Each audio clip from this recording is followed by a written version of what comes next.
A rather disappointing weekend across the board for June 16th.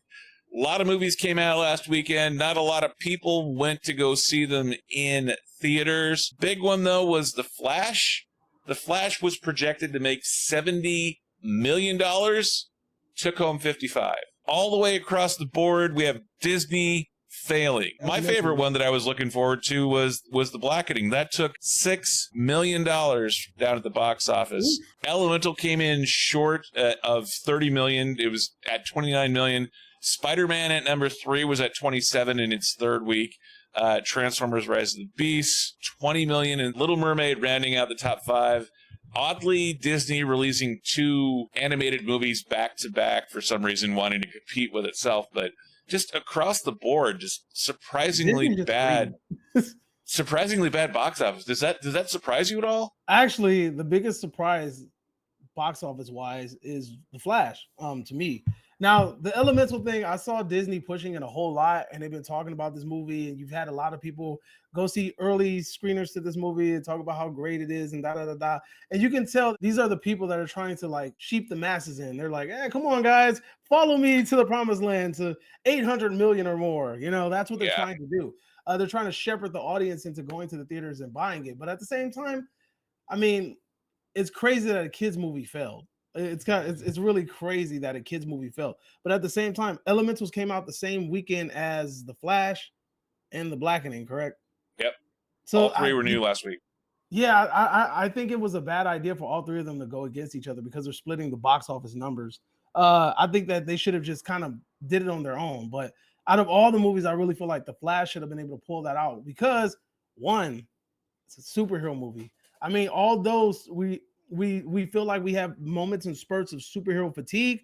What ends up happening? You have a freaking Guardians of the Galaxy 3 making 800 million. You know, you have a Thor making almost like $1 billion. You know, like you have these movies come out and then blow that idea way out of the water. And these are movies that people are predicting that aren't going to be that good, but then they turn around and do a whole lot better than people expected. Like I don't think anybody thought Guardians 3 was going to make 800 million. Like I sure as hell didn't. Blackening had a budget of about 5 million. So 8 million ain't that bad.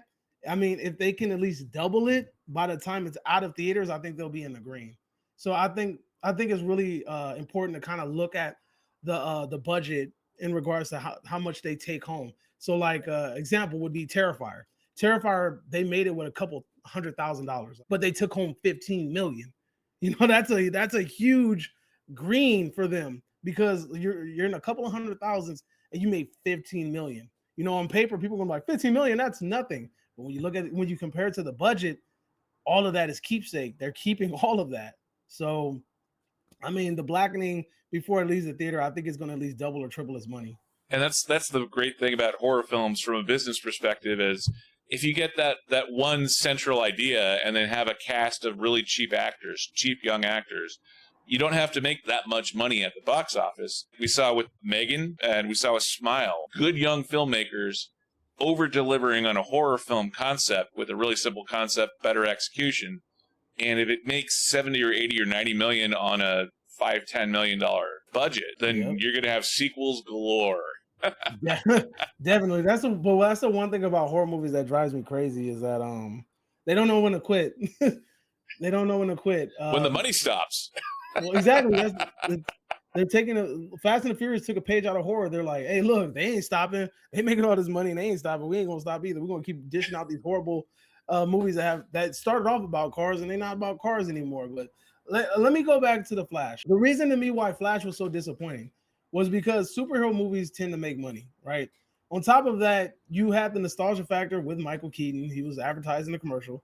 You know, and then you have also the backbone that this is one of the most popular DC storylines out there, like comic book wise. Yep. This and The Killing Joke are like the most popular among DC comics. Like those are like the most popular story. If you tell people like, hey, give me like your top 5 stories in DC comics, Flashpoint is probably going to pop up in there and on most people's top 5. So it's kind of crazy that this movie was not able to resonate with the audience. And we have to ask ourselves why.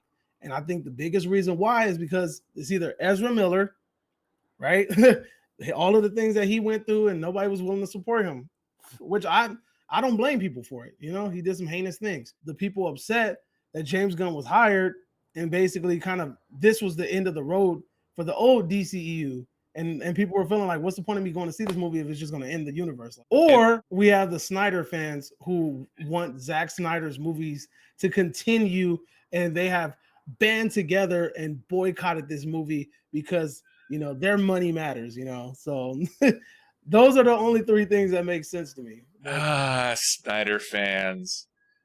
I don't know what it is, but like Snyder fans are sort of like soccer fans. Like I'm a baseball fan, but if you don't love, if you hate baseball with the passion of 1,000 suns, I'm like, all right.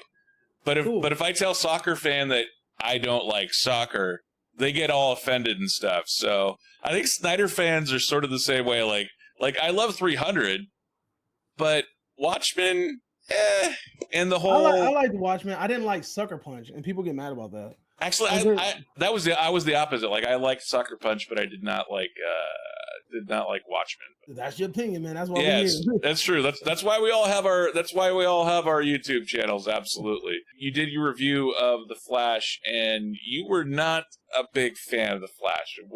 Am I right with that one? Like, yeah, I was highly disappointed. I expected a lot more. Like, I expected a more cohesive film. It was too many empty spaces for me. Like, if you're going to make this type of movie, I feel like the storyline should compel you from beginning to end. And I felt like it didn't do that. The beginning is terribly boring. The middle is like the most interesting part and my favorite part. Chop out the beginning and the end, like cut it out and just give me the middle. I'll probably say this movie's an A+, but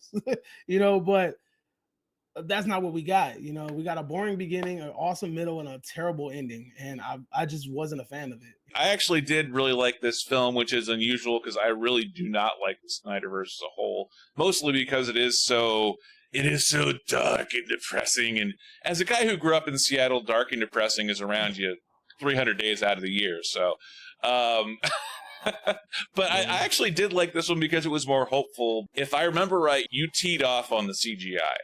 And CGI is a major pet peeve of mine. Those damn babies. I'm sorry. Yeah. Those babies and that dog. And then you have to remind us of how bad the CGI was with the dog at the credit scene. I was like, no, come on, man. Like, no, like this, why? And maybe it's just because my standards for the DCEU couldn't be any lower. So when a movie comes out that isn't half bad, maybe that's me like being overly excited for, yay, it didn't suck and the CGI was only kind of bad, versus if this was a Marvel movie, if anything was in there in a Marvel movie that was off, I'd be like, with Wakanda Forever, the animation on Namor's that feet. Coffin scene. People got mad at me for pointing out how ugly that coffin scene was. Yeah. That was the ugliest damn coffin. Like, dude, you sent Chadwick Boseman off in PS2 graphics. That's what we doing? Like, I was like, that reminded me of like Vigilante 8 Second Assault. Like, I'm like, what are we doing here? It was terrible. And just Namor's, the wings flapping on Namor's feet in a really bad Mercury impersonation. I was just like, oh, come on, Marvel. Got to do better than that. But if that was DC, I was like, well, that actually doesn't look too bad. Just because my standards for DC are so darn low. I saw The Flash at CinemaCon. I got to go to CinemaCon. So that was like the big, like, well, I just saw The Flash first, and I saw The Flash where Celine sings. I need to find out how to get to CinemaCon. I want to find out how to get in there. Because don't you have to be like, how do you... Because I thought at first it was only for people that own like theaters. But then I've been slowly seeing like other people kind of creep in. It is unless you know a member of the media, which is how I got in. So basically, yeah, it was media passes and covering it for a bit and agreeing not to release any official releases. But then again, like the John Campea show, I normally do on my channel, I do instant movie reviews where it's just me and my cell phone. Yeah. And I didn't even bother shooting an instant movie review because they're like, we'll take your media credentials away. Yeah.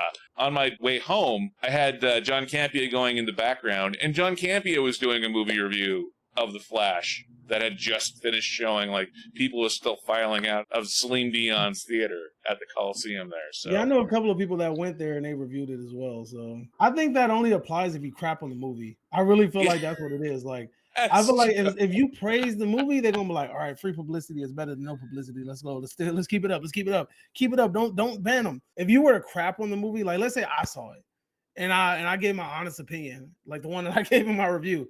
You know, if I would have did that, they probably would be like, "Oh yeah, you never come back to CinemaCon." They gonna have my face on the wall. They're gonna be like, "This guy is not allowed. If you see any cinema chop shop merchandise, do not let him in there at all. Like, you know, he's banned." I probably won't even be able to go in there like when there's no CinemaCon. They'll just ban me from the building. But yeah,